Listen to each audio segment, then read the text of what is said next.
Je vais vous raconter une énigme, l'énigme de Notre-Dame du Chêne.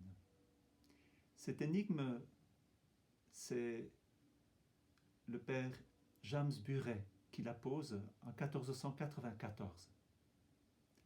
Interpellé par des petits pâtres qui venaient dans la lande de Villon avec leurs brebis,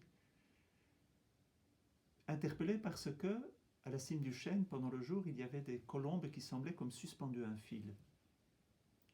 Et dans la nuit, des étincelles de feu jaillissaient de la terre. L'énigme est celle-ci. Sachant qu'il y a des colombes, qu'il y a du feu, le père curé met une statue de la Vierge Marie dans le chêne. Mais si nous connaissons un peu la Bible, nous savons que l'Esprit Saint est signifié par les colombes et par le feu. Pourquoi le père curé met-il une statue de la Vierge Marie dans le chêne? La question est, quel lien y a-t-il entre la Vierge Marie et l'Esprit Saint, entre l'Esprit Saint et la Vierge Marie? Je crois que c'est une énigme qui se pose à la chapelle du Chêne tout particulièrement.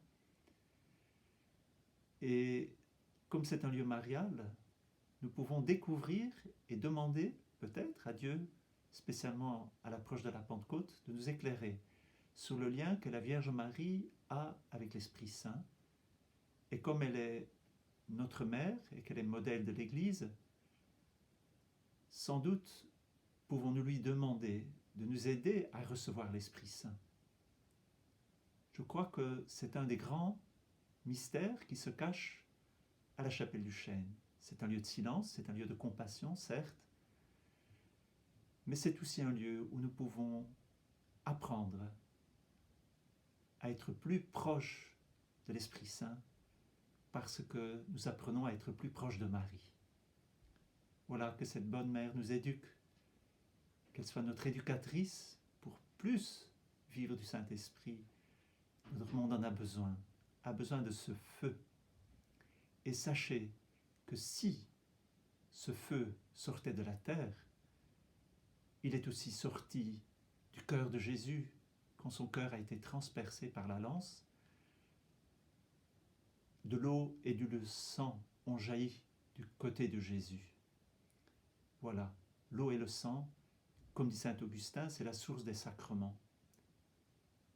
Il n'est pas loin le mystère du Saint-Esprit. Du feu jaillit de la terre, du côté du Christ. Des colombes descendent sur lui et le remplissent. Et bien que ce feu vienne en nous, brûle toutes nos scories, pour que nous puissions nous aussi avoir ce feu de vie, que la colombe se pose sur nous, comme elle s'est posée sur Jésus, comme elle s'est posée sur Marie, que nous puissions, avec Marie, recevoir l'Esprit Saint pour nous, pour notre diocèse, pour la France, pour le monde. Viens Esprit Saint, viens, Père des pauvres.